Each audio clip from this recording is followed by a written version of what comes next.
नमस्कार दोस्तों.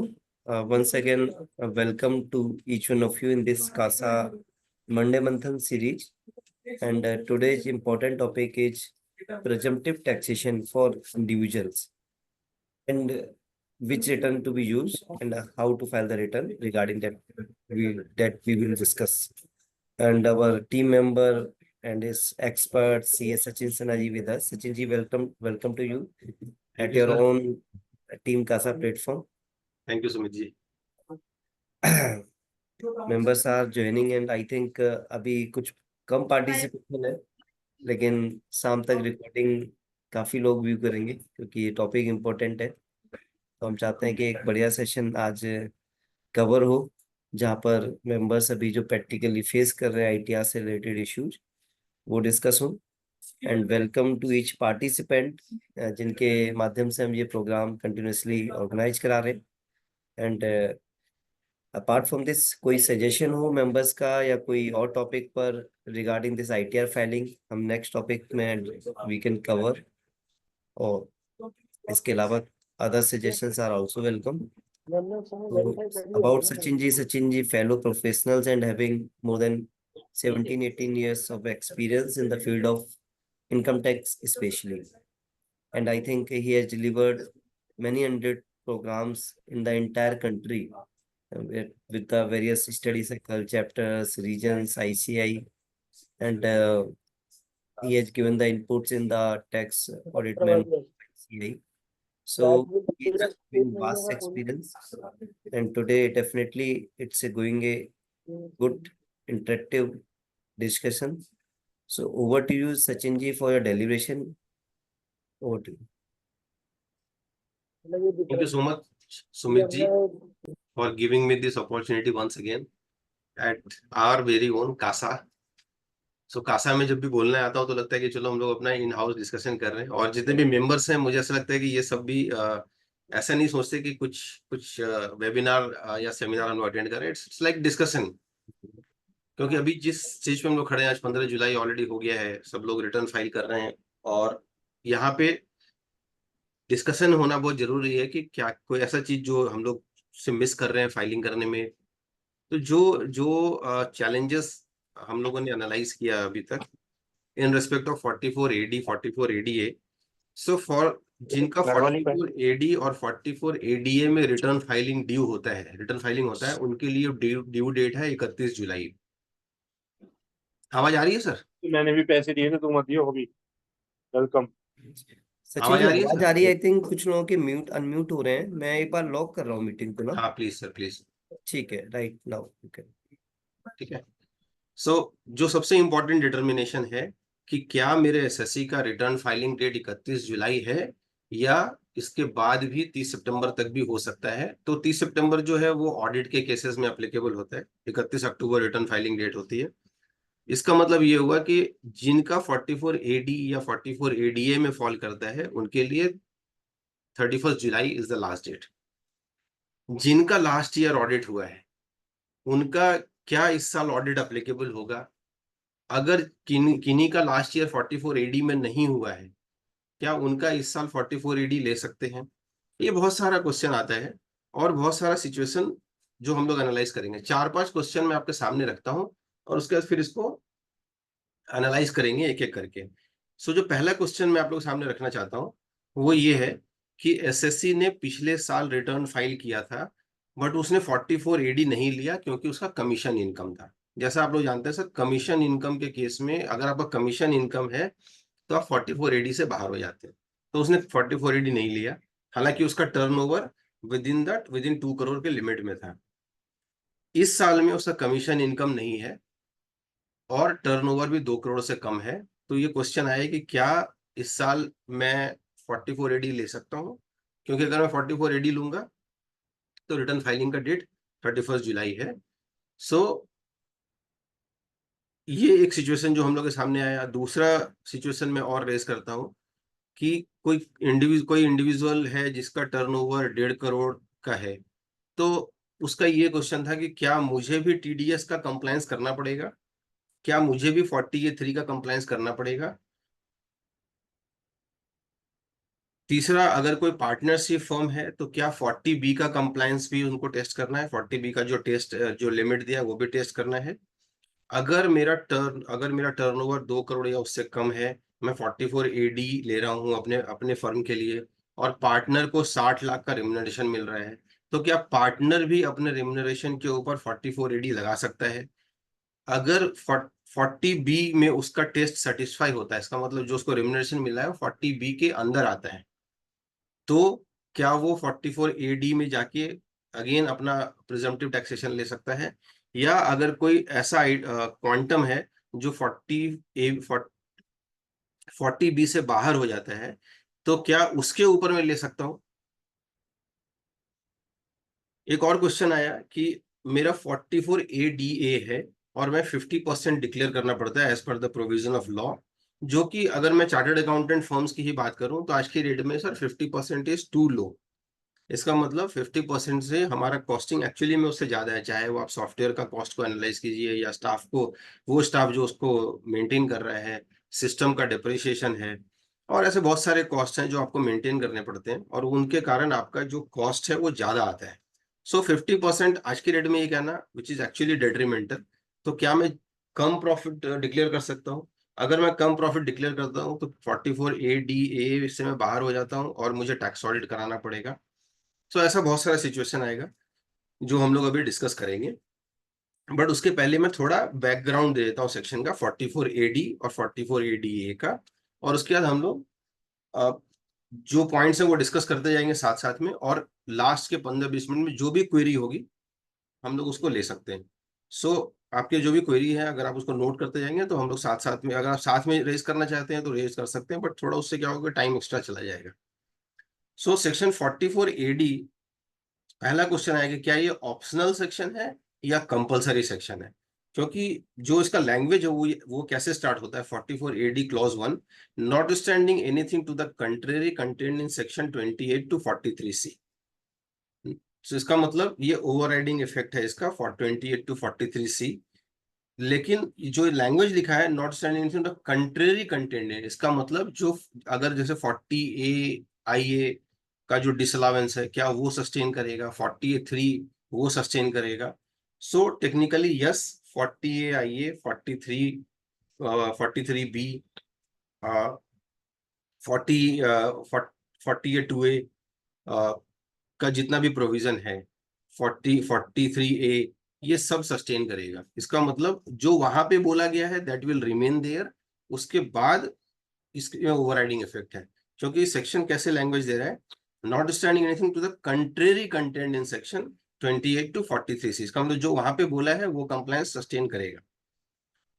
In the case of an eligible SSC engaged in eligible business, SSC eligible SSC होना चाहिए और engaged in eligible business होना चाहिए, उसको 8% डिक्लेयर करना है। सिंपल लैंग्वेज में उन्होंने बोला कि 8% डिक्लेयर करना है, कब? जब वो बिजनेस कैरी कर रहा है। अगर वो बिजनेस कैरी कर रहा है और हायर सम, इसका मतलब 8% से आप ज्यादा भी कर सकते हैं अगर आपका उससे ज्यादा प्रॉफिट है। सो एक बहुत इंपॉर्टेंट क्वेश्चन आता है कि अगर मैंने 44AD ले लिया तो मेरा 30 टू 38 का जितना भी मेरा एक्सपेंडिचर है क्या वो अलाउड मान लिया जाएगा? सो सेक्शन का जो जो सबसेक्शन 2 है आई थिंक वो भी ये चीज बोलता है, any deduction allowable under the provision of section 30 to 38, जो अलाउबल है आपका 30 टू 38 में वो आपको वो डीम टू बी अलाउड माना जाएगा, वो मान लिया जाएगा कि आपको ऑलरेडी दे दिया गया उसका इफेक्ट, आप उसको फर्दर क्लेम नहीं कर सकते। So ये अगर ये है तो बहुत सारे लोगों का आता है कि मेरे पास इस साल में रेवेन्यू एज्यूमिंग 1 करोड़ रुपीज है और मैं 44AD लेना चाहता हूँ, क्या मैं ले सकता हूँ? Yes, you are eligible.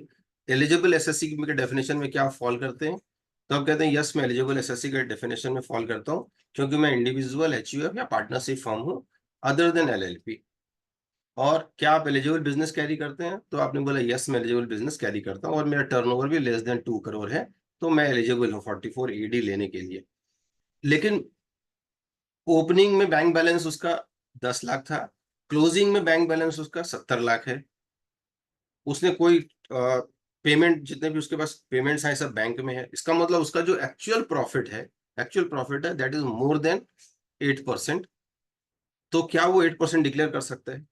So 8% declare करने के लिए उसको ये दिखाना पड़ेगा कि एक्चुअली में मैंने ये खर्च किया हुआ है। सो अगर आपने एक्सेस खर्च किया हुआ है तो आप क्लेम कर सकते हैं अप टू 8% तक अपना प्रॉफिट डिक्लेयर कीजिए, और आपको बुक्स ऑफ अकाउंट्स मेंटेन करने का कोई जरूरत नहीं है।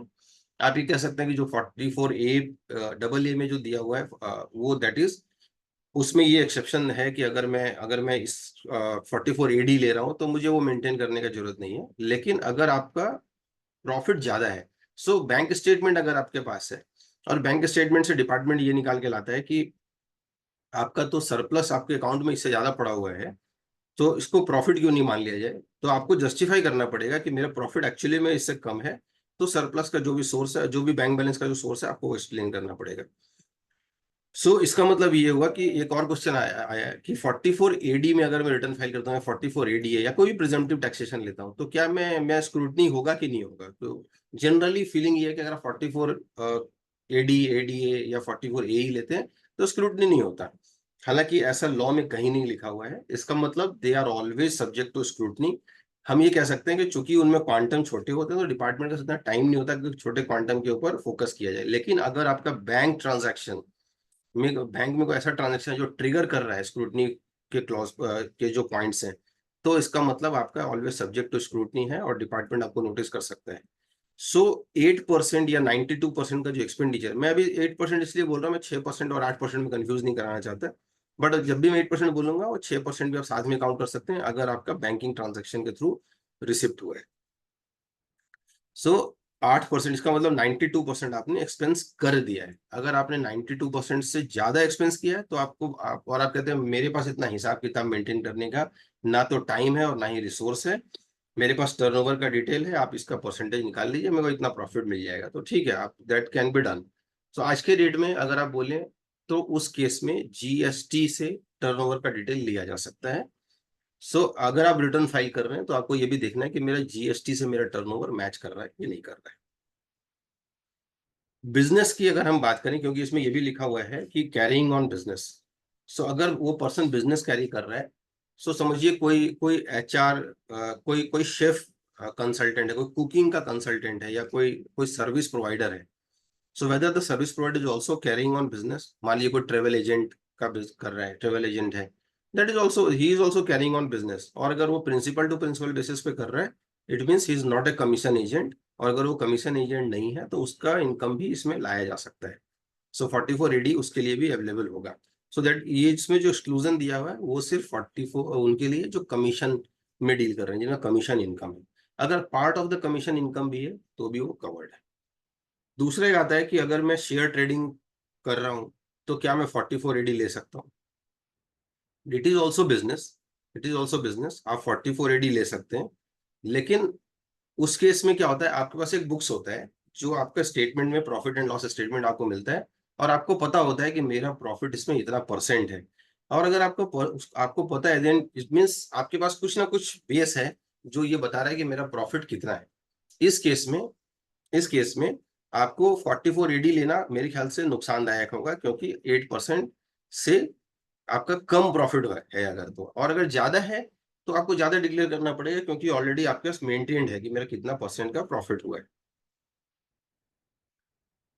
सो इसके साथ में एक और क्वेश्चन लेते हैं हम लोग, जो रेम्युनरेशन वाला हमने भी डिस्कस किया, कि अगर कोई पार्टनरशिप फर्म है जिसमें पार्टनर को रेम्युनरेशन मिल रहा है और 40B के अंदर में वो रेम्युनरेशन अलाउ हो रहा है, so that is always considered as allowed, क्योंकि उसने बोला subject to the provision 28 to 43C, 40 under bracket भी उसी में आ गया, तो आपका वो डीम टू बी अलाउड माना गया।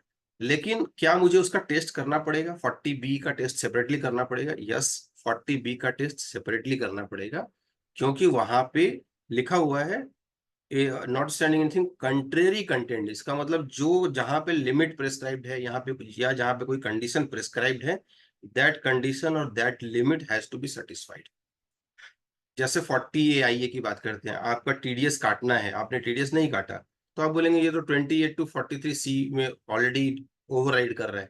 सो ओवरराइडिंग का जो इफेक्ट है वो to the contrary content in section 28 to 43C है। इसका मतलब अगर आपके बुक्स में TDS काटने का रिस्पॉन्सिबिलिटी है, लाइक आपका टर्नओवर 1 करोड़ से ऊपर है, भले ही आपका कभी टैक्स ऑडिट नहीं हुआ, लेकिन अगर आपका टर्नओवर 1 करोड़ से ऊपर है तो आपका टैक्स, आपका टीडीएस काटने का रिस्पॉन्सिबिलिटी बनता है। और अगर आपने टीडीएस नहीं काटा है तो 40 AIA में डिसअलाउंस पक्का है। इसी तरह 40A3 जहां पे कैश डिपॉजिट होता है, सो आपने सॉरी कैश में पेमेंट होता है, अगर आपने कैश में पेमेंट कर दिया 10,000 से ऊपर, आप बोलेंगे मेरा तो सब उसके अंदर में है, इतना पॉसिबल नहीं है हिसाब किताब मेंटेन करने की, मैंने कैश में कितना किया, बैंक में कितना किया। सो वो टेस्ट हो पाना या नहीं हो पाना that is different thing, but law एकदम क्लियर है कि वो टेस्ट अगर सेटिस्फाई होता है by any reason, test fail होता है तो that is subject to 40A3। एक और क्वेश्चन आता है कि अगर मैं मेरे 44AD में लेता हूं और मेरे अकाउंट में क्रेडिट आ रहा है, और मैं उसका सोर्स एस्टेब्लिश नहीं कर पा रहा हूं, तो क्या मेरे पे 68 69 भी अप्लीकेबल हो सकता है? सो यस सर, अगर आपके पास क्रेडिट आ रहा है और आप उसका सोर्स एक्सप्लेन नहीं कर पा रहे हैं तो आपके ऊपर सेक्शन 68 69 का जो रिलेवेंट प्रोविजन है वो पूरा अप्लीकेबल होता है। सो एक चीज तो अब हम लोग अपने दिमाग से निकाल दें कि अगर अब मैंने 44AD में किया है तो मेरा स्क्रूटनी नहीं होगा, लॉ ऐसा नहीं बोलता है। तो एज ए कंसल्टेंट, चूंकि हम सब चार्टर्ड अकाउंटेंट ब्रदर्स यहाँ पे बैठे हैं, हम अपने क्लाइंट को कभी भी ये इंप्रेशन ना दें कि आप इसमें कर लो आपका स्क्रूटनी नहीं होगा। हो सकता है, क्योंकि लॉ मना नहीं करता, तो हम अपने क्लाइंट को बता के चले वो ये हो सकता है। दूसरा, क्लाइंट ने अगर नॉन कंप्लायंस किया है तो यस आप उसको बता के चलिए इसमें टीडीएस काटना बनता था, आपने नहीं काटा, आपका डिसअलाउ हो सकता है। नहीं होना एक अलग चीज है कि उसका स्क्रूटनी नहीं हुआ, उसका डिसअलाउंस नहीं हुआ, उसने आगे रिटर्न फाइल किया, उसका इतना रिफंड बनता था उसको मिल गया, ये बहुत अच्छी बात है। लेकिन अगर आपने उसको हाईलाइट नहीं किया और कल कुछ इश्यू अराइज होता है तो वो आपके सामने आके खड़ा हो जाएगा, ये आपने बताया नहीं, अगर आप बताते तो हम कर देते। तो ये एक बहुत बड़ा चैलेंज है।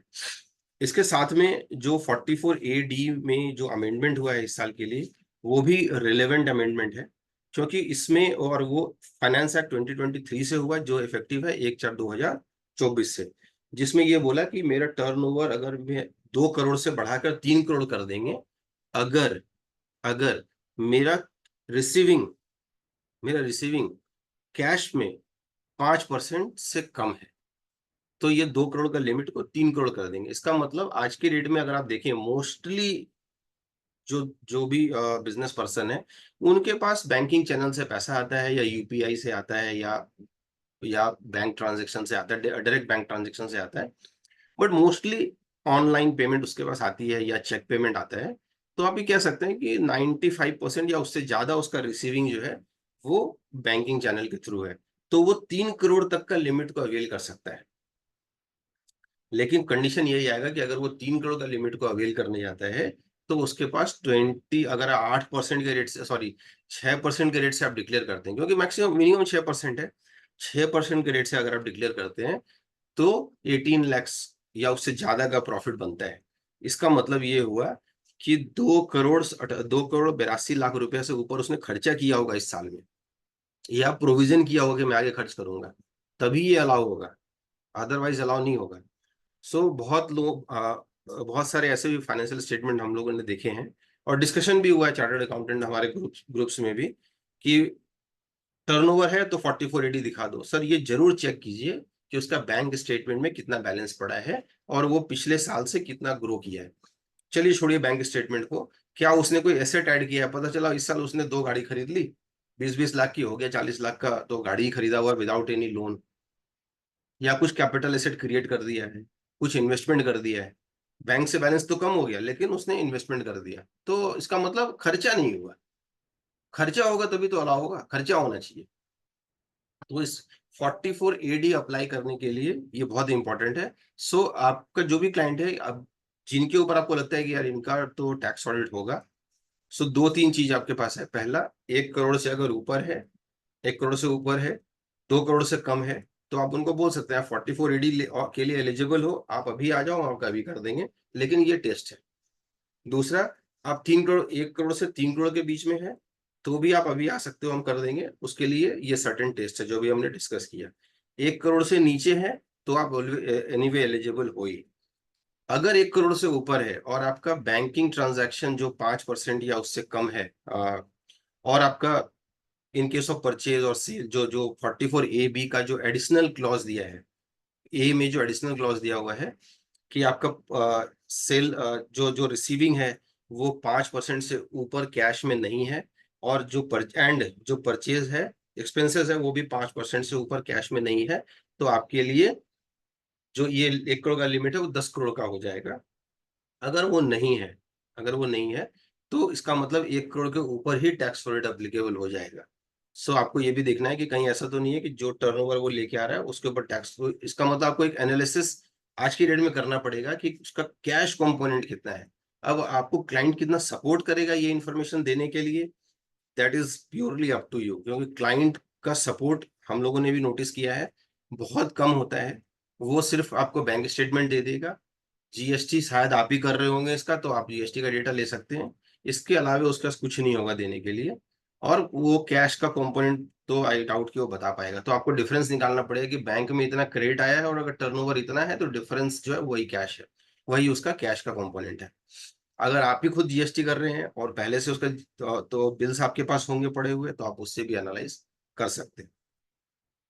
सो सर ये 44AD में जो अभी हमने डिस्कस किया, 44AD अप्लीकेबल नहीं हो रहा है, वो किन किन पर्सन के लिए सबसेक्शन 6 में लिखा है इन्होंने।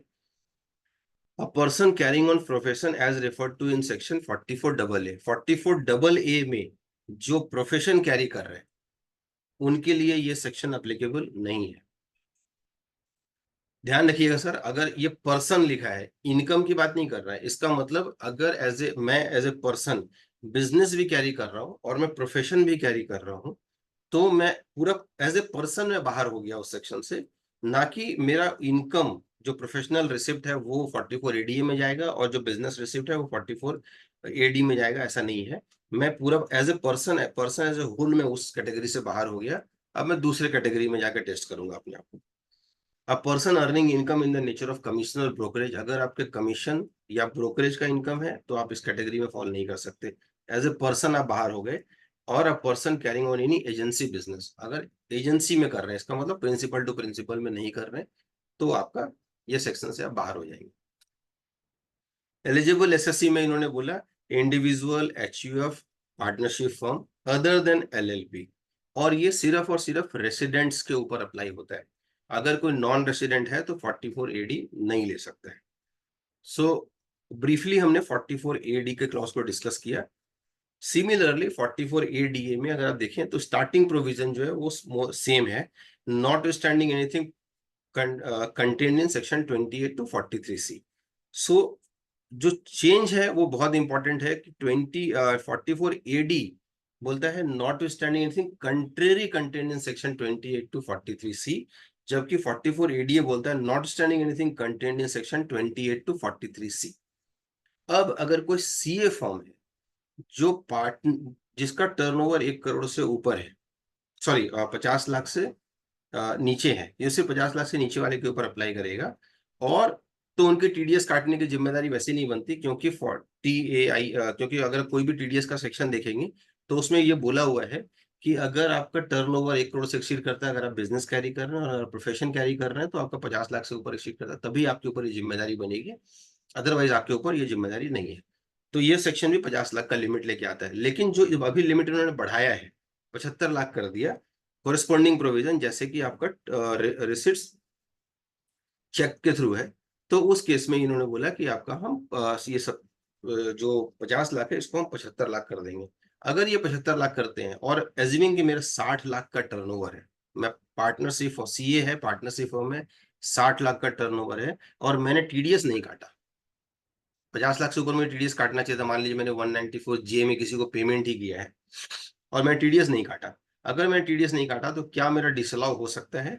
सो 44ADA में डिसअलाउ आपका नहीं हो सकता, क्योंकि 44ADA ओवरराइड करता है पूरा 28 to 43C। So 28 to 43C जो सेक्शन लिखा हुआ है 44AD में और 44ADA में, उसमें एक बहुत इंपॉर्टेंट डिफरेंस है। 44AD में अगर आपने कोई नॉन कंप्लायंस किया है 40AI का, 40A2B का या 40A3 का या 40B का, तो वो आपका डिसअलाउ हो जाएगा, डिसअलाउ हो जाएगा। लेकिन 44ADA में अगर आपने वो नॉन कंप्लायंस किया हुआ तो आपका यहाँ पे डिसअलाउ नहीं हो सकता, क्योंकि ये सेक्शन 28 to 43C को पूरा ओवरराइड कर रहा है, पूरा ओवरराइड कर रहा है। इसका मतलब मुझे वो टेस्ट करने का जरूरत नहीं है। बट ये बेनिफिट सिर्फ और सिर्फ उन्हीं के लिए है जो कि प्रोफेशनल है as per the provision of section 44AA under bracket 1। दूसरे के लिए अवेलेबल नहीं है, other than the LLP who is so. और ये रेसिडेंट्स को मिलेगा और इसमें बुक्स ऑफ अकाउंट्स को मेंटेन करने की जरूरत नहीं है, क्योंकि आपका ऑलरेडी ये सेक्शन इसी को कवर कर रहा है। लेकिन अगर मैं 44AA को पढ़ता हूँ तो 44AA में कोई एक्सेप्शन नहीं है। लाइक जैसे 44AA में जो क्लॉज 2 है उसमें एक्सेप्शन दिया हुआ है कि अगर आप बिजनेस कैरी कर रहे हैं तो आपका टर्नओवर 25 लाख को एक्सीड कर रहा है या इनकम 2.5 लाख को एक्सीड कर रहा है तो आपको मेंटेन करना है। यहाँ पे 44AA सबसेक्शन 1 में वो क्लॉज नहीं है। उन्होंने ये बोला अगर आप इस कैटेगरी में फॉल करते हैं, मेडिकल इंजीनियर या अकाउंटेंट या लीगल प्रैक्टिशनर्स में है, तो आपके ऊपर ये 44AA अंडर ब्रैकेट 1 एप्लीकेबल होता है and you are liable to maintain books of accounts. So वो करना पड़ेगा। सो ये एक इम्पॉर्टेंट चेंज जो अभी हमने डिस्कस किया।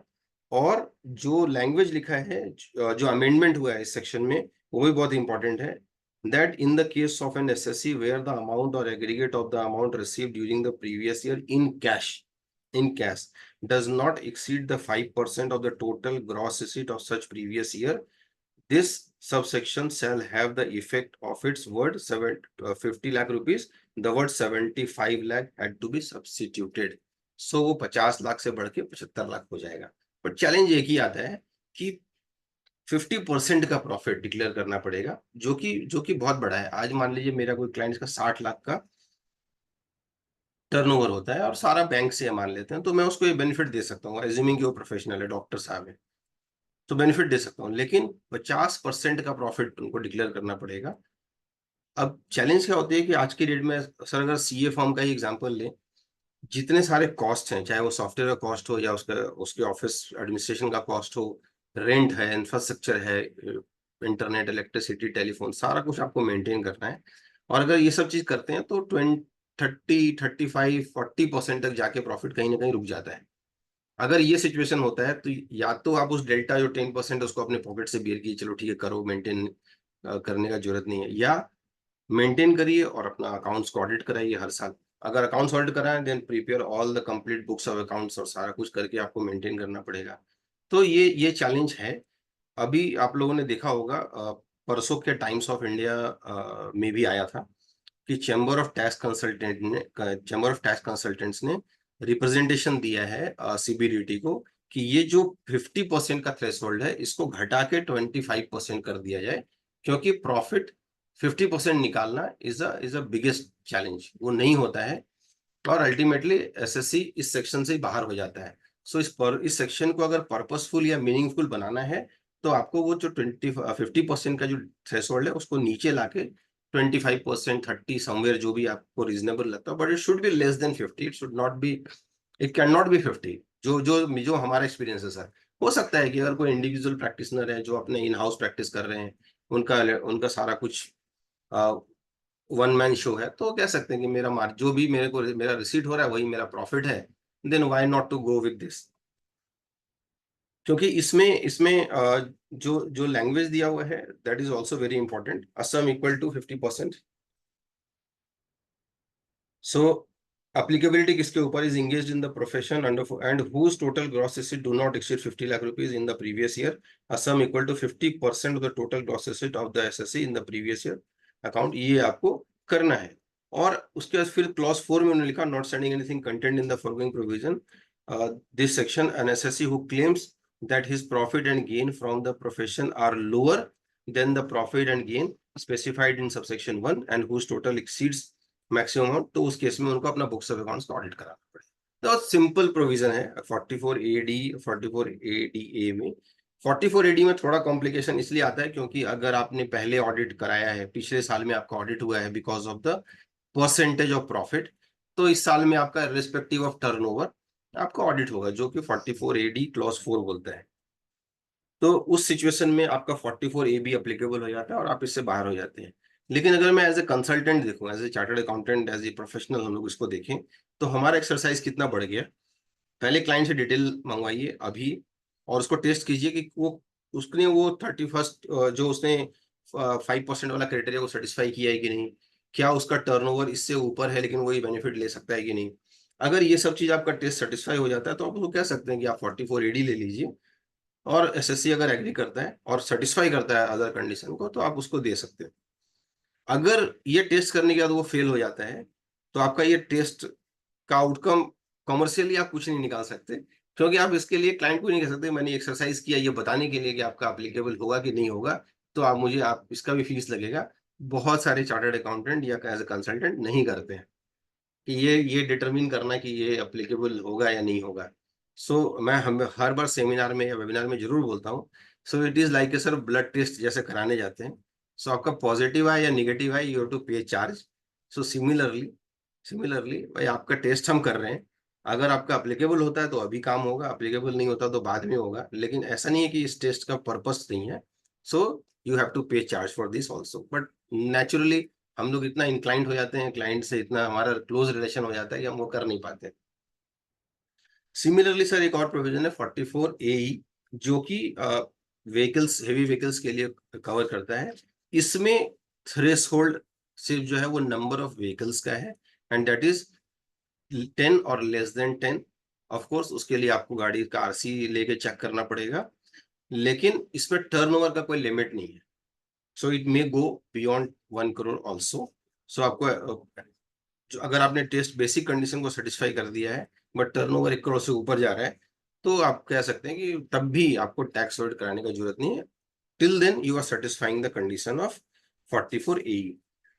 इंटरेस्टिंग चीज फिर से 44AE में वो वही है, not standing anything contrary contain in section 28 to 43C। इसका मतलब अगर आपने कोई डिसअलाउंस किया 48(2)A, 40AIA, 48(2)B, 40AIA, 48(3) etcetera etcetera जो भी है, मैं ये 3-4 सेक्शन इसलिए बोल रहा हूँ क्योंकि ये कॉमन है जो हम लोग रेगुलरली यूज करते हैं, जहाँ पे चांसेस ज्यादा हैं डिस नॉन कंप्लायंस के, हम लोग इसलिए ये सेक्शन।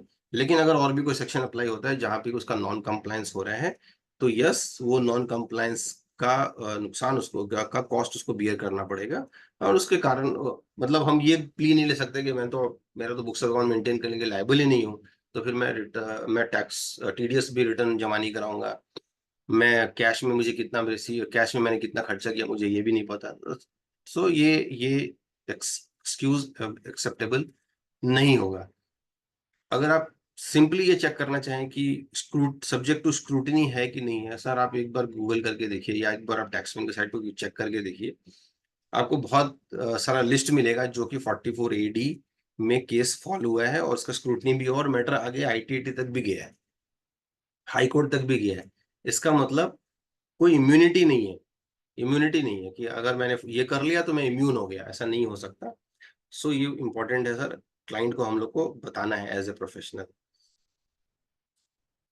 सर यहाँ तक कोई क्वेरी है तो एक बार ले लेते हैं, फिर आगे बढ़ते जाएंगे डिस्कशन के साथ, क्योंकि जो इम्पोर्टेंट पर्पस है वो ये है कि डिस्कशन होना चाहिए, it should not be monologue. So एक बार सर मैं क्वेरी चेक कर लेता हूँ।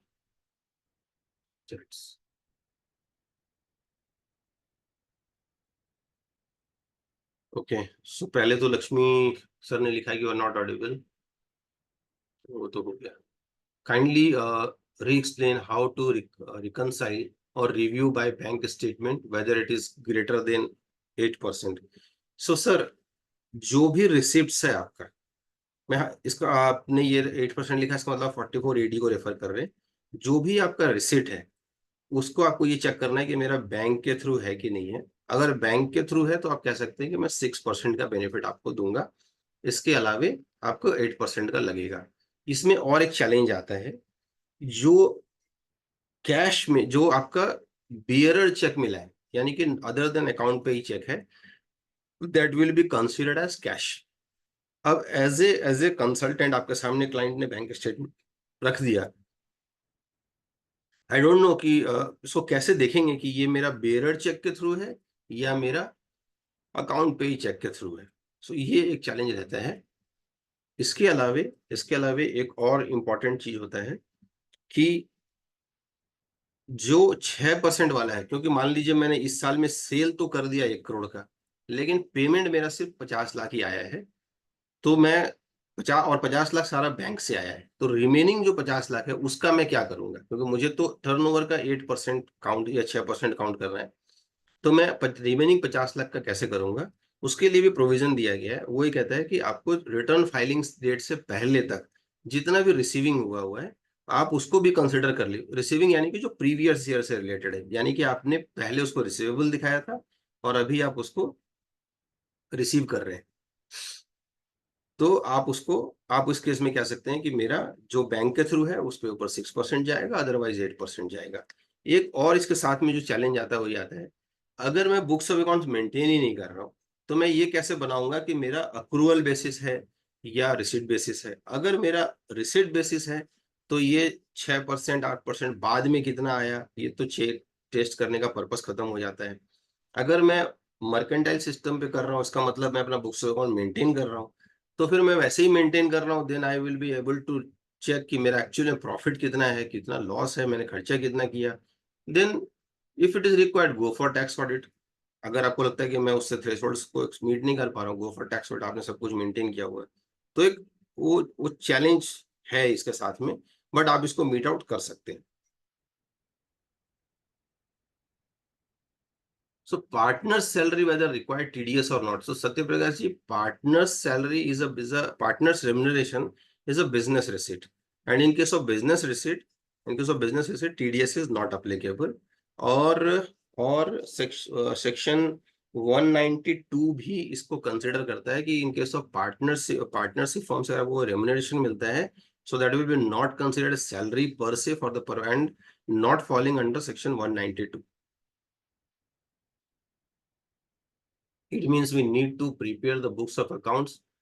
How this section is different than normal. So Ravikant sir, जो भी हमने डिस्कस किया कि जो प्रोविजन है वो बहुत क्लियर है इन केस ऑफ 44 AD और 44 AE। सेक्शन बोलता है not standing anything contrary contain in section 28 to 43 C। Difference आपको देखना है तो आप देखिए 44 ADA not standing anything contain in section 28 to 43 C।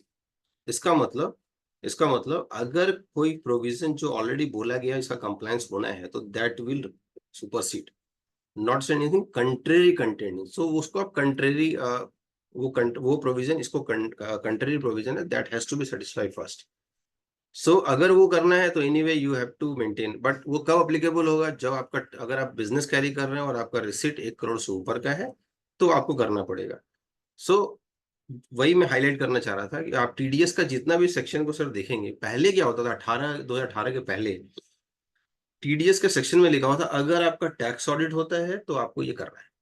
बाद में उन्होंने चेंज किया, बोला अगर आपका टर्नओवर 1 करोड़ से ऊपर जाता है बिजनेस इनकम में और अगर आपका प्रोफेशन है तो 50 लाख से ऊपर अगर रिसीट जाता है तो आपको तो आपका टीडीएस का प्रोविजन अप्लीकेबल होगा। और ये रिलैक्सेशन सिर्फ इंडिविजुअल और एचयूएफ के लिए ही है, फर्म के लिए तो ये रिलैक्सेशन कभी था ही नहीं। सो अगर कोई फर्म है तो उसको ये चीज पे ये नहीं देखना है कि मेरा रिसीट कितना है। For the purpose of tax audit yes receipt is required to be tested, लेकिन for the purpose of TDS, for the purpose of 40A3, for the purpose of 40A2B, for the purpose of 40B, no need to test, वो compliance करना ही पड़ेगा sir. सो आपका point बिल्कुल सही है। Then आप मेरे को क्या बेनिफिट दे रहे हो, टू बी वेरी फ्रैंक, अगर आप देखें तो 44 AD में अभी तक सब्जेक्ट टू स्क्रूटनी प्रोविजन में है, बट जनरली नोटिस कम आते हैं इसलिए वो रह जाता है। तो हम एक इंप्रेशन लेके चलते हैं कि अगर आपने प्रिजम्पटिव में डाला है तो आपका टैक्स ऑडिट नहीं होता, लेकिन ये स्टेटमेंट सर हमें कभी क्लाइंट को नहीं देना है। एज ए कंसल्टेंट मैं फिर इसको रिपीट कर रहा हूँ सर, ये स्टेटमेंट हमें कभी भी क्लाइंट को नहीं देना है कि आप इसमें करेंगे तो आपका स्क्रूटनी नहीं होगा, कुछ भी हो सकता है। और अगर होगा तो फिर पूरा बैंक स्टेटमेंट लेके आइए। आप बोलेंगे मैं तो बुक्स को मेंटेन करता, कोई बात नहीं, बैंक स्टेटमेंट लेके आइए, उससे चीजें निकल के आएंगी। आपके पास पूरा जीएसटी का डेटा होगा, आपने सेल कितना किया, B2B कितना किया, B2C कितना किया, सब डिटेल होगा आपके पास। तो जब ये सब डिटेल है तो सर अन्य तो ये, और आपने जब पेमेंट किया है तो आपने किसको पेमेंट किया, कितना पेमेंट किया, बिल की कॉपी होगी आपके पास, कुछ ना कुछ तो होगा। आप अकाउंट्स मेंटेन नहीं कर रहे लेकिन पेमेंट तो बिल के अगेंस्ट में कर रहे हो। अगर आप पेमेंट कर रहे हैं तो बिल होगा, बिल लेके आइए, जस्टिफाई करना पड़ेगा उसको।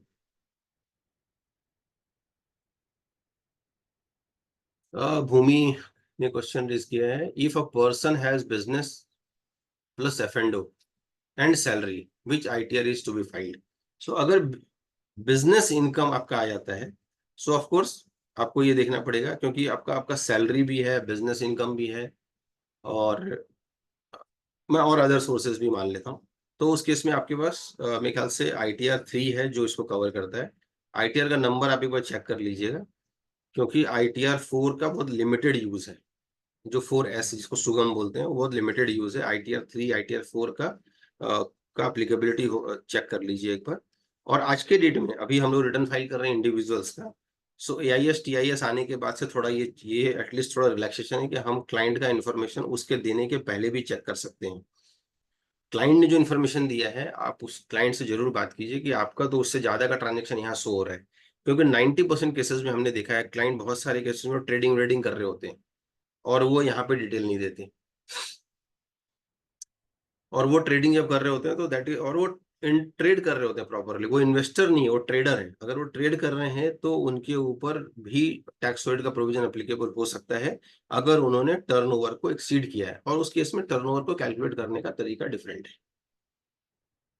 तो अगर ऐसा सिचुएशन है तो क्लाइंट को आपको बता के चलना है।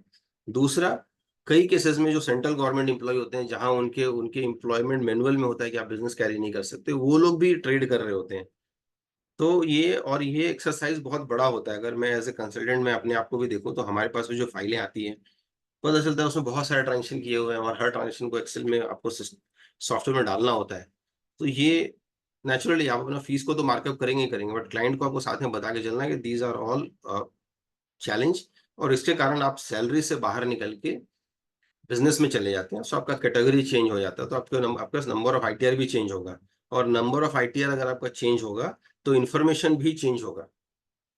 कई बार क्लाइंट कहता है आप ही इतना मांगते हैं, पिछले साल तो जिन्होंने रिटर्न फाइल किया उन्होंने नहीं मांगा इतना डिटेल। सर वो पिछले साल का था, हर साल का फॉर्म अलग अलग आता है, इन्फॉर्मेशन अलग अलग मांगा जाता है। तो आप मांगिए, पूरा इन्फॉर्मेशन लीजिए और फिर रिटर्न फाइल कीजिए।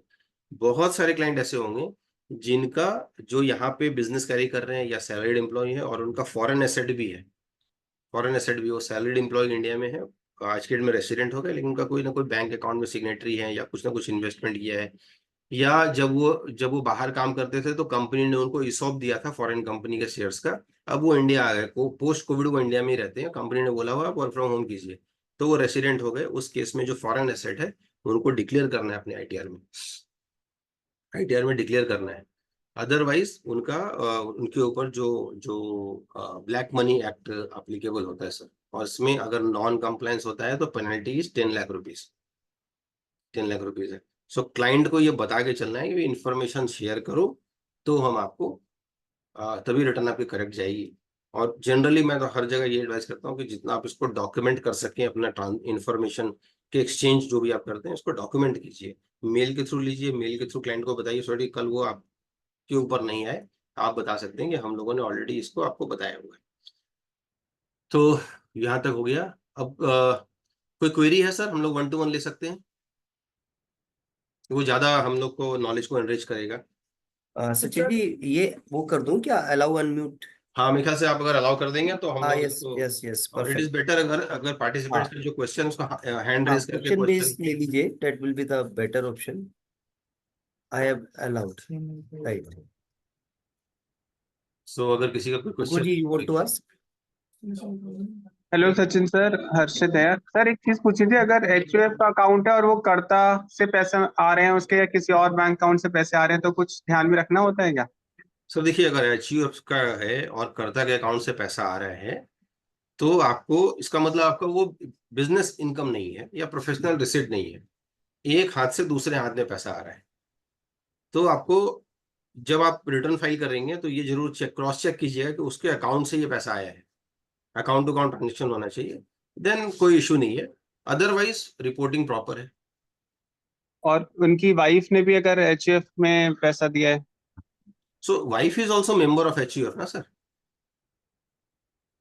Wife okay. भी HUF में मेंबर है, क्योंकि वो तो वो तो हिंदू अनडिवाइडेड फैमिली में तो यही कॉन्सेप्ट ही है। सो वाइफ भी मेंबर बन जाती हैं। तो और मेंबर अगर अपना कंट्रीब्यूशन दे रहा है, समझिए मैं अपने एचयूएफ में मेंबर हूँ और मैं अपना कंट्रीब्यूशन दे रहा हूँ, तो वो इनकम नहीं है एचयूएफ का, वो कंट्रीब्यूशन है।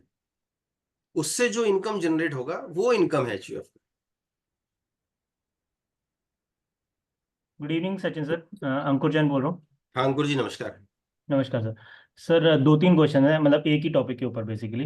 जैसे प्रिजम्पटिव में हम एक बार चले गए, मेरा काफ़ी क्लाइंट्स हैं जो फ्यूचर एंड ऑप्शंस करते हैं, ठीक है। उसमें अगर मेरा टर्नओवर, पहली चीज़ तो टर्नओवर उसमें मेरी, क्योंकि सारा वो बैंकिंग चैनल के थ्रू होता है, तो वो टर्नओवर की लिमिट शायद 3 करोड़ है उसमें, यस सर। ठीक है। अब मैं एक बार प्रिजम्पटिव में चला गया, तो क्या मैं नेक्स्ट ईयर प्रिजम्पटिव से बाहर आ सकता हूँ? बाहर आ सकते हैं, क्योंकि जैसा हमने डिस्कस किया था 44AD जो है वो पूरा ऑप्शनल है। सो आप बाहर आ सकते हैं, लेकिन आप बाहर आने के आपका एक लॉजिक होना चाहिए कि मेरा प्रॉफिट उससे कम है। देखिए दो चीज है सर, या तो आप ऑटोमेटिक बाहर हो जाएंगे कि आपका टर्नओवर एक्सीड कर गया। अगर turnover with in the limit है और आप प्रॉफिट भी 6% या उससे ज्यादा डिक्लेयर करना चाहते हैं, तो आप उसी में रहिए, फिर आप क्यों बाहर आएंगे। लेकिन आप 6% से कम करना चाहते हैं, इसका मतलब है कि आपके ऊपर वो टैक्स ऑडिट का क्लॉज अप्लीकेबल हो जाएगा। नहीं, अगर लेकिन जैसे टैक्स ऑडिट का क्लॉज मेरा एप्लीकेबल हो जाएगा, लेकिन टर्नओवर मेरा फिर भी लिमिट 44 AB की लिमिट में नहीं आ रहा है, तो भी क्या मेरे को टैक्स ऑडिट कराना है अगर मैं प्रेजेंटिव से बाहर आना चाह रहा हूँ? सर दो क्राइटेरिया दिया हुआ है उसमें। जी। पहला दिया हुआ है टर्नओवर का लिमिट, जो थ्रेशोल्ड को फिक्स करता है, इसके ऊपर अगर आप गए तो आप बाहर हो गए। दूसरा क्राइटेरिया दिया हुआ है कि आपका प्रॉफिट का परसेंटेज कितना होना चाहिए। सो चूंकि आपका सारा बैंकिंग चैनल से, तो आपका 6% का मेरा प्रॉफिट होना चाहिए, ठीक है ना सर। अगर आप ये दो कंडीशन को मीट कर देते हैं, within 3 crore more than 6% profit, then you are within 44AD। अगर आप इसमें से कोई भी एक चीज को तोड़ते हैं, जैसे आपका टर्नओवर एक्सीड कर जाता है और प्रॉफिट आप उतना ही रखते हैं, तब भी आप बाहर हैं।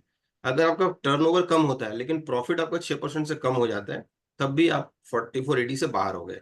जैसे आप बाहर होते हैं, तो फिर 44AD का क्लॉज 4 दिया हुआ है, वो अप्लीकेबल हो जाता है। और 44AD का क्लॉज 4 बोलता है, where an eligible assessee declares profit for any previous year in accordance with the provision of subsection 1, and it declares profit for any of the 5 assessment year relevant to the previous year, such previous year not in accordance with the provisions of subsection 1, he shall not be eligible to claim the benefit of the provisions of this section for 5 assessment year, subsequent assessment years के लिए वो eligible नहीं होगा। So इसमें 2 school of thoughts हैं। चूंकि section ये बोलता है कि आप अगले 5 साल के लिए बाहर हो जाएंगे उससे, तो इस साल के लिए क्या होगा। तो कई लोगों का व्यू है कि नहीं, इस साल में क्लेम कर लेता हूँ 44AD, अगले साल से बाहर होने बोल रहे हैं। कई लोगों का है कि इस साल भी आप नहीं कर सकते, क्योंकि 44AB अट्रैक्ट करेगा आपको। तो मतलब जैसे मैंने एक साल में 44AD ले लिया, नेक्स्ट ईयर अगर मैं बाहर होना चाहता हूँ, तो फिर वो अगले 5 साल शायद मैं दोबारा हाँ, 44AD एक बार में अगर नहीं आप जा बाहर हो सकता। गए because of percentage of profit, हाँ, तो फिर आप अगले 5 साल के लिए ब्लॉक पीरियड है आपका, आप उसमें नहीं आ सकते। वो उसमें दोबारा नहीं आ सकता मैं। नहीं आ सकते सर। राइट, ठीक है। अच्छा सर, सचिन एक जी, इसमें ये बताइए कि अगर जैसे मेरा बैंकिंग चैनल के थ्रू तो 95% आ रहा है पैसा, कैश में भी आ रहा है, हम्म। सॉरी मतलब 95% नहीं बैठ रहा है, बट कैश में भी आ रहा है, तो क्या मैं मतलब जितना पैसा मेरा बैंकिंग चैनल के थ्रू आया है उसको 6% लेके, और जो जो मैंने कैश डिपॉजिट किया है अपने अकाउंट में, उस पे 8% लगाना चाहिए, सही रहेगा, या टोटल पे मेरा 8% ही बनेगा? नहीं नहीं नहीं, जितना बैंकिंग चैनल से आया उसके ऊपर 6%, जो अदर देन बैंकिंग चैनल से उसके ऊपर 8%। ठीक, ठीक है, थैंक यू, ये मेरी व्यवस्था। सचिन जी, जी इसी सर। में अगर कंटिन्यू में करता हूँ आगे, जी अतुल जी। कि अगर हमारा टर्नओवर से 4 करोड़ रुपीज है, इस केस में लास्ट ईयर हमने 44AD में लिया था, इस साल जो शेयर्स फ्यूचर एंड ऑप्शंस वगैरह की मेरी ट्रांजेक्शन है, उसका अगर टर्नओवर जो हम सिर्फ absolute value of negative and positive का जोड़ के चलते हैं, yes sir. It is more than 4 crore of rupees. तो उस सरकमस्टांस में मुझे, सिंस मैं 44AD से बाहर हो जाता हूँ कंपल्सरीली, तो मुझे इसमें ऑडिट कराने की भी आवश्यकता नहीं है, और मेरा अगर इसमें प्रॉफिट कम है तो भी कोई इशू नहीं होना चाहिए। हाँ, अगर आप 44AD से बाहर बिकॉज ऑफ द टर्नओवर हो रहे हैं, हाँ जी, तो इसका मतलब है कि आप आप ऑप्ट आउट नहीं कर रहे हैं, आप ऑप्ट आउट नहीं कर कंपल्सरीली रहे, बाहर हो रहे हैं। कंपल्सरीली बाहर हो कंपल्सरीली बाहर हो ड्यू रहे टू हैं, देन यू आर हाँ। आउट ऑफ 44AD, तो फिर वो 6% आप खत्म हो गया आपका। ठीक है अच्छा, ना। एक और केस क्वेश्चन था इसके अंदर, जहां तक मुझे ध्यान आ रहा है कि 44AD में अगर हम प्रॉफिट दिखा रहे हैं तो it should be not less than 6% और 8% एज द केस में भी। लेकिन अगर लॉस है तो उस केस में ऐसा कुछ ध्यान आ रहा है मुझे कि अगर लॉस है तो हम वो 6% वाला क्राइटेरिया नहीं देखा करते थे। बिल्कुल सर, बिल्कुल करेक्ट है, क्योंकि वो जो 6% या 8% लिखा है उसमें एक वो भी क्लॉज दिया हुआ उन्होंने कि आपका मिनिमम एग्जम्पशन जो लिमिट है उसके ऊपर होना चाहिए। बिल्कुल बिल्कुल। बिल्कुल करेक्ट है सर मतलब आपका। अगर वो मिनिमम एग्जाम्पशन लिमिट से नीचे है तो then there is no requirement to maintain yes 6%। Yes yes, absolutely correct sir. Thank you Sujan, thank you. Thank you sir, thank you. नमस्कार। नमस्कार सत्यप्रकाश जी। कैसे हैं? जी बढ़िया सर। अच्छा सर, मेरे को कुछ थोड़ी फॉरेन रिसीट हुई है इन INR में। क्या मिली है सर? फॉरेन रिसीट मिली है? हाँ, मतलब कोई फॉरेन का काम कराता हो तो फॉरेन रिसीट हुई है, बट INR में मिली है। ठीक है सर। क्योंकि बैंक के चैनल के थ्रू है आई, तो उसमें मेरे को INR में मिली है। बिल मैंने डॉलर में रेट करा था। तो इसकी कोई ITR में कोई कंप्लाइंस होगी या कुछ, कहीं क्या नहीं करना, नहीं नहीं, थोड़ा गाइड कर देंगे? इसको अलग से कहीं रिपोर्ट नहीं करना है कि मुझे डॉलर में रिसीव हुआ या वो कुछ नहीं करना। अच्छा। आपके लिए तो आपका जो इंडियन बुक्स है, जो आप यहाँ पे बुक्स मेंटेन कर रहे हैं, उसमें तो आपने INR में रिकॉर्ड किया होगा ना सर, अच्छा, तो तो वो उसमें INR फॉरेन, में रहेगा। तो फॉरेन करेंसी फ्लक्चुएशन वगैरह का कोई ट्रीटमेंट होगा सर इसमें? नहीं नहीं नहीं, देखिए फॉरेन का ट्रांजैक्शन के ऊपर टैक्सेशन वो एक सेपरेट क्वेश्चन है कि वो नहीं नहीं ट्रांजैक्शन। सर, मैं दूसरी चीज पूछा हूँ, क्या फॉरेन करेंसी फ्लक्चुएशन का कोई ट्रीटमेंट आएगा क्या इसमें? हाँ बिल्कुल होगा सर, बिल्कुल होगा, क्योंकि अगर आपने जब बुक किया होगा, समझिए हाँ 1 लाख, आपको 1 लाख आना था, हाँ 1 लाख डॉलर आना था, 80 रुपए का रेट, अब उस समय आपने 75 रुपए के रेट पे बुक कर लिया। अभी जो ठीक आपको है, मिल रहा है तो 83 रुपए के रेट पे मिल रहा है। ठीक है, तो ये 8 लाख रुपए का जो डिफरेंस आ गया, ये आपका फॉरेन एक्सचेंज फ्लक्चुएशन हो गया। ठीक है। तो इसको मैं मतलब मैं फॉरेन 4480 में जा सकता हूँ? 44AD में अगर आपका ऑपरेटिंग इनकम का पार्ट है, जो फॉरेन एक्सचेंज फ्लक्चुएशन है, अगर वो ऑपरेटिंग इनकम का पार्ट है तो आपका वो टर्नओवर में काउंट हो जाता है। वो ऑलरेडी ठीक है। हमारे गाइडेंस ICA का जो गाइडेंस नोट है सर, उसमें भी एग्जांपल देके लिखा हुआ है कि अगर कोई फॉरेन एक्सचेंज फ्लक्चुएशन आपका ऑपरेटिंग इनकम का पार्ट है तो वो आपके टर्नओवर का पार्ट बनेगा। ठीक ठीक है सर। ठीक, thank you hello. Sir. Hello sir. हाँ हाँ रजनीश जी बताएं सर। सर सर मैं रजनीश बोल रहा हूँ सर। हाँ रजनीश जी बोलिए। जी सर, डीम्ड जो एक्सपेंडिचर है 50% अलाउबल है, तो लेकिन एक्चुअली तो बैंक से आउटफ्लो नहीं होता। हम्म तो एक्चुअल आउटफ्लो मान लीजिए 20% है, 10% है, तो उसके बेसिस पे 10 साल कैपिटल एक्यूमुलेशन हो जाता है, हम्म होता ही है। हम्म तो उस केस में फिर वो अब अनडिस्क्लोज भी नहीं है, लेकिन वो डीम्ड जो एक्सपेंडिचर अलाउड है एक्चुअल नहीं होता, तो इसका क्या स्टैंड लिया जाता है इनकम टैक्स में? सर देखिए, नॉर्मली क्या होता है, अगर आपका कोई स्क्रूटनी नहीं लग रहा है, आप केसेस करते गए, आपका रिटर्न फाइल कर रहे हैं, आपका सब कुछ निकल रहा है, तब तक तो सब कुछ ठीक चल रहा है। जिस हम्म। दिन स्क्रूटनी लगेगी उस दिन ये चैलेंज आएगा कि आपका एक्सपेंडिचर डिटेल दीजिए। आप देंगे 20% का, आपने क्लेम किया 50%, आपको वो डिसअलाउ कर देगा, वो नहीं मिलेगा। सर तो वही है डिफरेंस। ना, अब प्रॉपर्टी अगर एक्यूमुलेट कर ली तो 10 साल बाद रिस्क तो है ही है ना। हाँ रिस्क है सर, बिल्कुल रिस्क है। तो अनडिस्क्लोज सोर्स भी लग सकता है, कुछ भी लग सकता है, तो फिर हाँ क्योंकि वो तो तो sir that means undisclose you. ही हो गया ना, आपने एक तरफ उसका खर्चा भी क्लेम कर लिया और जी। उसका जो उसको आप कैपिटल में भी ले गए। सो तो सर कैपिटल में एक्चुअली। मैंने एडिशन किया इस साल 70 लाख रुपया फॉर एग्जाम्पल, और हाँ जबकि जी, हाँ मैंने जी। प्रॉफिट में दिखाया कि मेरा 20 लाख का ही प्रॉफिट हुआ या 40 लाख का हम्म। प्रॉफिट हुआ, तो हम्म। डिफरेंशियल जो 30 लाख रुपया है वो कहाँ से आया? तो एक्चुअली तो सर ये हार्ड हिट है ना, लोग तो ये समझते हैं जनरली, जो नॉर्मल क्लाइंट्स हैं वो कहते हैं यार 50% तो मेरा अलाउ हो गया, but he is accumulating the wealth capital. आप रजनीश जी आप बिल्कुल सही कह रहे हैं। अगर आप जी। देखें तो मैं पिछले 1 घंटे से यही डिस्कस कर रहा हूँ कि ये जो जी। 8% 6% है या 50% है, जी। ये हो एक्चुअली में होना चाहिए तभी मिलेगा, या अगर आपका एक्चुअल जो प्रॉफिट है वो लीजिए जो कि उससे ज्यादा है, तो तो रिस्क ज्यादा कैरी वाला करता है प्रॉफिट ना, लीजिए। रिस्क ये कैरी करता है ना फिर ये। बिल्कुल सर, बिल्कुल रिस्क कैरी ठीक है। करता है, और ये ठीक एज है ए जी। कंसल्टेंट हम लोग क्लाइंट को बताना भी है कि भाई जी ये सर। आप कर रहे हो तो ये इसमें ये दिक्कत आ सकती है आपको भविष्य में। जी सर। नहीं जी है कोई थैंक यू। बात नहीं। Thank you sir. हाँ नहीं, कभी आ सकती है 10 साल में, तो क्या करेंगे फिर। बिल्कुल थैंक सर, यू सर। बिल्कुल, थैंक यू ठीक है sir. Sir. Okay. Hi sir, Ankul this side. जी हाँ अंकुर जी बोलिए। सर एक ऐसे बिजनेस कैरी ऑन कर रहा है, उसको हम 4480 ले रहे हैं उसके लिए, और एक छोटा सा कमीशन अमाउंट भी आया है, तो उसके लिए सर हम अदर सोर्स में दिखा सकते हैं उसको? नहीं सर, कमीशन कभी भी अदर सोर्स में नहीं जाएगा, वो बिजनेस इनकम ही है, और वो एसएससी आपका एलिजिबल एसएससी नहीं है, 4480 नहीं मिले। ओके, 4480 नहीं मिलेगा सर, 4480 नहीं मिलेगा, कमीशन इनकम आ रहा है तो उसके लिए 4480 कभी नहीं मिलेगा। नहीं मिलेगा, मतलब उस साल में नहीं मिलेगा। अच्छा, ठीक। तो सर अगर एक दूसरा क्वेश्चन है, एक एसएससी 2 बिजनेस कैरी ऑन कर रहा है, तो एक बिजनेस के लिए 4480 ले सकते हैं, एक को नॉर्मल में दिखा सकते हैं बैलेंस शीट बना के बिल्कुल पूरा? बिल्कुल कर सकते, बिल्कुल कर सकते, बिल्कुल कर सकते हैं। बिल्कुल कर सकते। ठीक। अच्छा सर, आपने 4480 में बताया था, जैसे अगर हम 4480 ऑप्ट करते हैं तो बुक्स ऑफ अकाउंट्स मेंटेन करना मैंडेटरी नहीं है, बट आपने कहा था 44AA में कुछ स्पेसिफाइड प्रोफेशन है जिसमें बुक्स ऑफ अकाउंट्स मेंटेन करना पड़ेगा। सर एक्चुअली क्या है, अगर देखो 44ADA में एक्सक्लूजन दे दिया कि अगर आप 50% या उससे ऊपर डिक्लेयर करते हैं तो आपका ऑडिट नहीं होगा, ऑडिट नहीं होगा। तो आप बोलते मेरे बुक्स ऑफ अकाउंट मेंटेन में ऑडिट नहीं हो रहा है, लेकिन 44AA अंडर ब्रैकेट 1 जो है वो स्पेसिफाइड प्रोफेशनल्स के लिए है और उसमें लिस्ट किया हुआ है और वही प्रोफेशनल को यहाँ पे काउंट किया है। तो इसका मतलब है कि मुझे उसको सेटिस्फाई करने के लिए तो करना ही पड़ेगा एनीवे। Yes, ठीक है, Gurvinder thank ji you. want to ask. Gurvinder ji, please.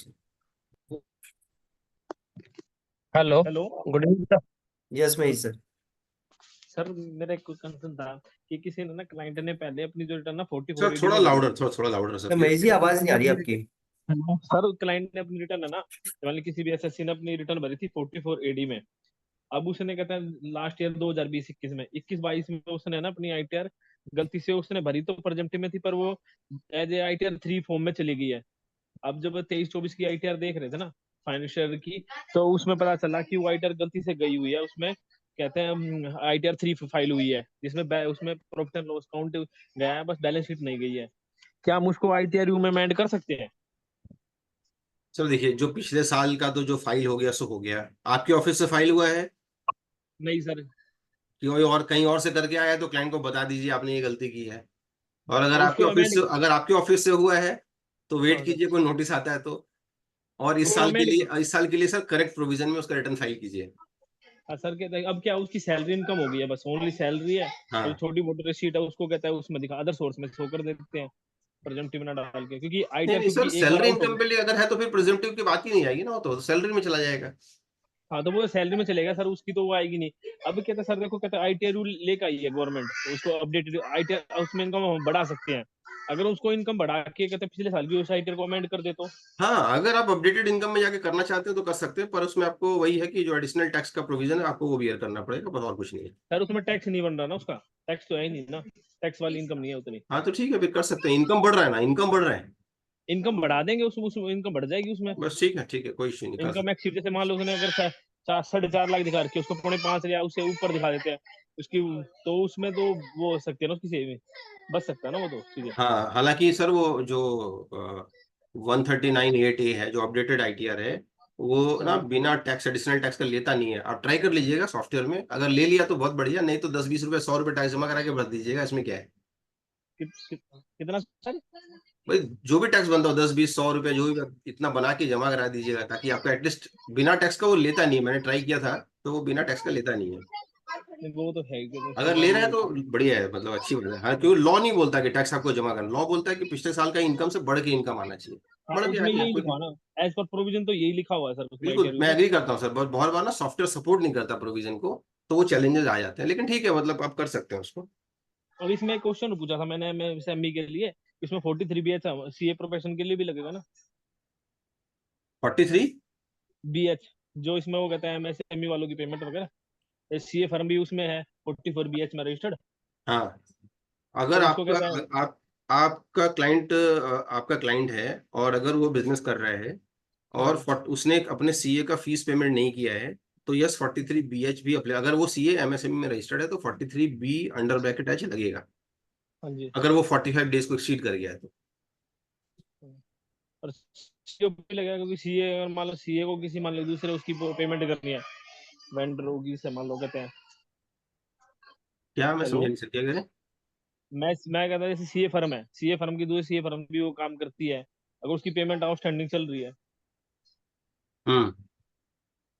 तो उसमें लगेगा उस केस सर में। लगेगा ना, प्रोविजन तो क्लियर बोलता है सर, जो ओपनिंग आपका है, क्योंकि वो तो पिछले साल ही आया है, तो जो ओपनिंग हाँ है जी। उसकी बात नहीं कर रहा है, लेकिन ड्यूरिंग द ईयर में आपने कोई खर्चा बुक किया और जो आपको हाँ जी। पेएबल 31 मार्च को, और आपने उसको 45 डेज के अंदर पेमेंट नहीं किया, तो आपका वो हाँ जी। 43B अंडर ब्रैकेट ऐसे लगा देगा, आपका कोई इश्यू नहीं है। क्योंकि क्या होता है ना कि उसमें कहते हैं कि उसकी जैसे बिजनेस टर्म में एक वो रहती है कि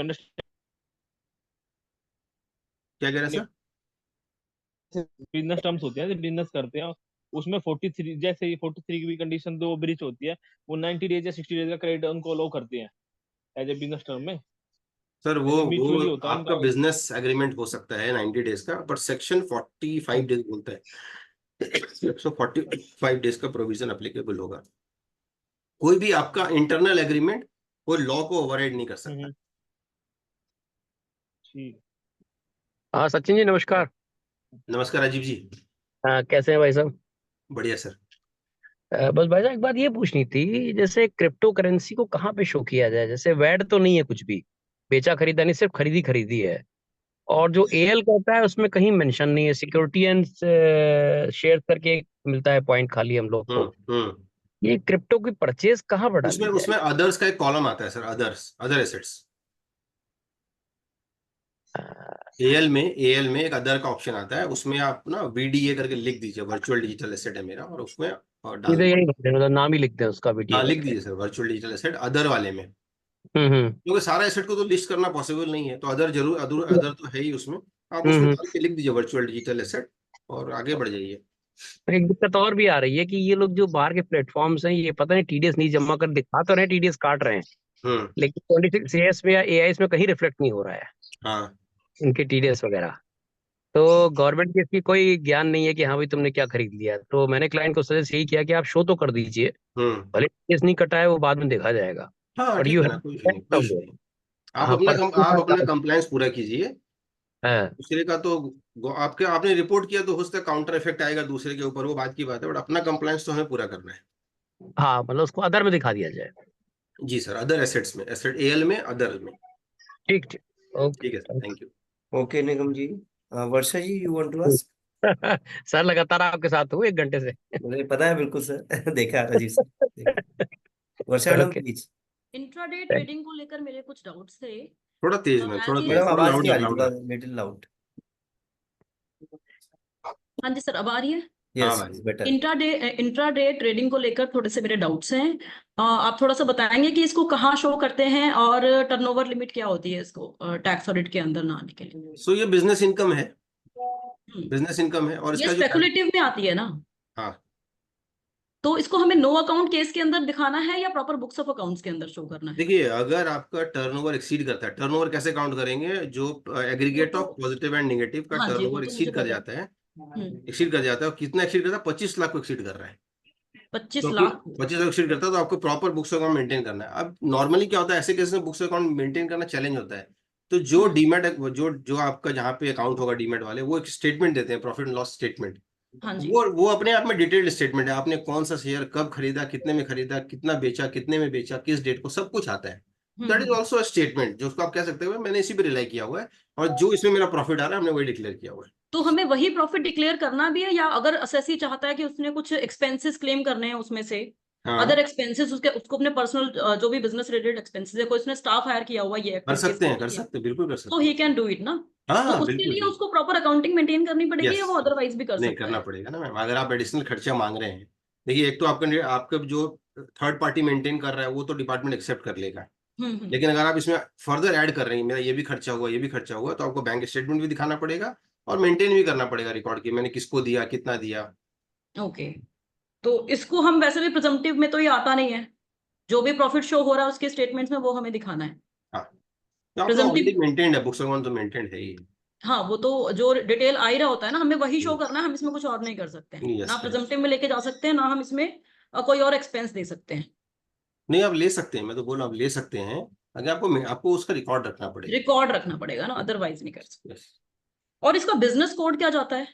ओ मुझे नहीं पता, क्योंकि मैं डिटेल डाल रही थी तो बिजनेस कोड मुझे मिला नहीं इससे रिलेटेड। कोड मुझे नहीं पता मैम, देखना पड़ेगा मुझे। Okay okay. Varsha ji question है कि पिछली बार को जो कैरी फॉरवर्ड लॉस इनमें चल रहा है इंट्राडे वाले और फॉरवर्ड ट्रेडिंग वाले लॉसेस में, तो ये क्या नेक्स्ट ईयर किसी भी बिजनेस में सेट ऑफ हो सकता है? It is a kind of business loss, it's not a specific business loss. So I think जो सेक्शन है जो 72 या जो भी सेक्शन है सेट ऑफ का, वो तो स्पेकुलेटिव से सेट ऑफ होगा जी। नॉर्मल बिजनेस गया हुआ है, अगर नॉर्मल बिजनेस लॉस है तो नॉर्मल बिजनेस से सेट ऑफ हो जाएगा, स्पेकुलेटिव है तो स्पेकुलेटिव से सेट ऑफ होगा। तो वैसा ही काम दोबारा करो फिर, इसका मतलब। तभी तो मैं कहता हूँ ठीक। सर, आईटीआर का जो फीस चार्ज करते हैं ये तो कुछ भी हम्म। नहीं है, जो आप क्लाइंट को ज्ञान और सुविधा और जो जो फायदा सही आप कह रहे हो पहुंचा रहे हैं उसके बदले तो ये सर। कुछ भी नहीं है। कुछ नहीं सर, इसकी कोई वैल्यू नहीं है सर, इतना कॉम्प्लिकेटेड हो गया है और कोई उसको समझ में ही नहीं आता हम लोग क्या भर रहे हैं। मतलब उसको जो पूरी दिखता ही सॉफ्टवेयर, वो कहता है टीटीआई दिखा दो सीधे मेरा क्या बना क्या निकला। बिल्कुल जब पीछे बिल्कुल। इतनी कहानी पढ़ के हमको बताते हैं तो उसको दिखती नहीं है। सही बात है, क्या कहा गुरविंदर जाए। जी तभी तो मैं सभी से बोलता हूँ, जो भी काउंसिल मेंबर इस बार आने वाले हैं हमारे यहाँ पे, हाँ उनसे भी हाँ। रिक्वेस्ट करता हूँ कि भाई इस तरह का कुछ प्रोविजन लेके आओ कि हम कुछ मिनिमम फीस तो और होना ही होना चाहिए, उसके नीचे आप कर ही नहीं सकते। सही बात है, सही सही पॉइंट सर, सही पॉइंट। बिल्कुल सही सर बात है। क्विकली कवर कर लेते हैं सर 5 मिनट्स में हाँ जो यस सर, यस सर। कह रही है, फिर क्लोज करते हैं। और गोविंदा तो जी कुछ प्लीज सर। आस्क। नहीं है। वर्षा जी, एसपी गुप्ता जी हो गया already sir, there is no other. Gurvinder ji please ask. जी हाँ जी। नमस्कार जी सचिन जी। नमस्कार गुरविंदर जी। हाँ जी, ऐसे है एक 6 लाख की ऑनलाइन ट्यूशन फी है, right? Online online tuition tuition, हाँ ट्यूशन, यस सर। ट्यूशन है, राइट? और उस ऑनलाइन ही पेमेंट है 6 लाख की, ठीक है सर। राइट? और उसके बाद वो प्रेजेंटिव में पहले लास्ट ईयर फॉर्म 4 था, क्योंकि इस बार शॉर्ट टर्म कैपिटल गेन्स और थोड़ी सी लॉन्ग टर्म कैपिटल गेन्स हैं, say about to the extent of 58,000, वो फॉर्म नंबर 3 में आ जाएगी। ओके। एंड 44 AD जो हम 6% और 8% नहीं दिखाते, हम 50% 55% के ऊपर जो एक्चुअल होता है वो दिखाते हैं, ठीक है sir. Which has been being accepted. अब क्वेश्चन ये है, फॉर्म ये 3 जो फॉर्म 3 है, इसमें बैलेंस शीट वो पूछता है प्रेजेंटिव बेसिस में 44 AD में भी आप एक तो इन्वेंट्रीज दिखाइए आप कितनी है, because no books of accounts are maintained, और सेकेंड वो कहते हैं सन्डी डेटर्स और क्रेडिटर्स, वो तीनों नहीं है इस केस में, right? But cash in hand वो हमें दिखाना है। एक बार ऐसे किया था, फॉर्म 21-22 में फॉर्म 3 भेजा था, उन्होंने कहा जी आप पूरी बैलेंस शीट दिखाइए, हमें दीजिए ऑब्जेक्शन वाली। Then we changed to form number 4, which was accepted at that time, क्योंकि 44 AD फॉर्म 4 में जा रहा था। पर इस बार क्योंकि कैपिटल गेन्स भी हैं साथ में, तो इसलिए फॉर्म 4 नहीं जाएगा, फॉर्म 3 जाएगा मेरे विचार में। बाकी आप बताइए, बैलेंस शीट क्या पूरी की पूरी, the person is excessive since 1955 95, मतलब एटलीस्ट 30 साल से। क्या पूरी बैलेंस शीट दिखानी पड़ेगी कि सिर्फ only in respect of 4 items, sundry debtors, creditors, inventories and cash? I need your advice sir.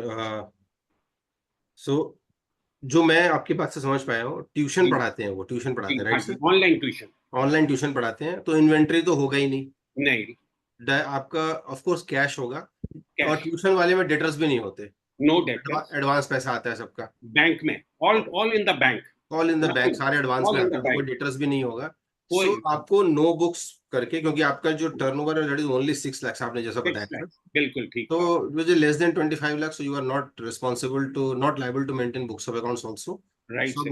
No books करके, और आपका जो 4 कॉलम दिया है, जहाँ पे जीरो है वो जीरो भर दीजिए, जहाँ पे नंबर है वो नंबर भर दीजिए। ठीक है। एंड बाकी को पुरानी बैलेंस शीट तो नहीं, ये भी वो 20 साल से देखिए, अपना जो पर्सन है, नहीं नहीं नहीं नहीं सर, एफडी नहीं। भी उनकी पुरानी इंटरेस्ट इनकम आ रहा है, इट इज बीइंग डिक्लेयर्ड, ऐसी बात नहीं है। 2-2 interest lakh income, interest income other from other ठीक। सोर्स, हाँ वो दिखाया जा रहा है एवरी ईयर, 2-3 लाख ठीक, रुपए का इंटरेस्ट इनकम है, वो ठीक दिखाया है जा सर। रहा है। हाँ वो तो फिर क्या बैलेंस शीट में तो नहीं आएगा ना, नहीं नहीं personal sir, not not required, not only required. Respect of this. Yes sir, yes sir, yes sir, thank you balance sheet very not much, required sir. Thank you, thank you. Thank you sir, thank you. Sachin ji, yes, we have discussed all the queries. Hello. Yes, Niskam ji. या नमस्कार sir. नमस्कार निष्काम जी। Sir एक मेरा question है, एक accountant है, उनकी अप्रोक्सीमेट रिसिप्ट 12 लाख है, तो उनको हम 44 AD में दिखाएं या 44 ADV में, जो अकाउंट्स का काम करते अकाउंटेंट? सो सर जो 44AA का जो लैंग्वेज है वो लिखा हुआ है प्रोफेशन ऑफ अकाउंटेंसी, अगर मैं गलत नहीं हूँ तो शायद यही लैंग्वेज लिखा हुआ है, प्रोफेशन ऑफ अकाउंटेंसी। सो जो भी पर्सन अकाउंटेंसी का प्रोफेशन कर रहा है, नॉट नेसेसरी कि वो चार्टर्ड अकाउंटेंट हो, जो भी अकाउंटेंट जो है, मार्केट में बहुत सारे अकाउंटेंट हैं जो अकाउंटिंग करते हैं क्लाइंट का, that is also in the profession of accountancy. इसमें बहुत दो तरह का लोगों का व्यू है कि नहीं वो प्रोफेशन नहीं कर रहा है, वो बिजनेस कर रहा है, क्योंकि वो कोई डिग्री कैरी नहीं कर रहा है। हालांकि 44AA में डिग्री की बात नहीं करता, क्योंकि इसके अंदर में फिल्म आर्टिस्ट को भी कवर किया, अगर आप देखेंगे सिंगर्स भी कवर होते हैं, तो इसका मतलब उसके लिए कोई डिग्री होना जरूरी नहीं है। सो नेसेसरीली जहाँ पे इन्होंने लिखा है कि legal, medical, engineering, so carrying on architecture profession, तो आप वो कह सकते हैं कि वहां पे तो पर्टिकुलर उसमें है। अदरवाइज अगर वो अदर देन डिग्री भी कर रहा है तो दैट इज ऑल्सो कवर्ड। तो आप उसको 44AA का में लेके 44ADA दे सकते हैं। नहीं, 44AD में फाइल कर सकता हूँ क्या? 44ADA में 50% का प्रॉफिट है। नहीं, ओनली 44AD में 44 ADA में तो कर सकते हैं, नो डाउट। AD में वही है, अगर आप AD करते हैं then it means you are considering it as a business, तो ठीक है। अगर आप वो लेके जाते हैं तो आपका 6% 8% जो भी अमाउंट है आप उतना डिक्लेयर कर दीजिए, उसमें भी कोई इशू नहीं है ना? 44AD नहीं में है। दिखाना वही चैलेंज यही आता है कि दो स्कूल ऑफ थॉट है, कई लोगों का ये कहना है कि नहीं जो अकाउंटेंट है वो भी प्रोफेशन ही कर रहे हैं, but they are not holding any degree. तो सेक्शन भी नहीं बोलता कि डिग्री होना चाहिए, ऐसा कहीं नहीं बोला। तो टू स्कूल ऑफ थॉट्स है। डिपार्टमेंट कल कह सकता है कि नहीं 50% होना चाहिए, आई नॉट एक्सेप्ट। तो ऐसा सिचुएशन जब आएगा तो आपके केस से ही केस बनेगा सर, फिर हम लोग भी लड़ेंगे उसको। Thank you sir, thank you sir, thank you. Right sir, well, thanks. Sachin ji conclude करते हैं आज का जी सर, जी सेशन। सर, जी सर। बहुत अच्छा सेशन रहा एंड आई थिंक सभी की क्वेरी एंड इस टॉपिक को अच्छे से आपने डिस्कस किया। And one request to everyone that we are organising this Monday Manthan every Monday 5 PM, so join regular। Apart from this कोई फीडबैक हो, कोई टॉपिक का डिस्कशन कि हम किसी और टॉपिक पे भी प्लान कर सकते हैं, definitely you can share to me at my WhatsApp number, मैंने आपको पोस्ट कर दिया है। और एक हमारा व्हाट्सएप नंबर आप लोग सेव कर लीजिएगा for daily broadcasting, daily news alert. I think mostly लोगों को मिल रहा है, फिर भी जो लोग नहीं कनेक्टेड हैं they can connect with me. Special thanks to Sachin ji for sharing your valuable knowledge with us, with members at large every time. And thanks to all participants for joining regularly. Thank you sir, thank you Sumit ji, मौका देने के लिए बहुत बहुत धन्यवाद। और बहुत अच्छा लगा, बहुत इंटरेक्टिव सेशन था, लोगों ने बहुत अच्छे से क्वेश्चंस को प्रेजेंट किया और मुझे बहुत कुछ सीखने के लिए मिला sir. Thank you so much. With this, thank you all participants. Thank you. Thank you.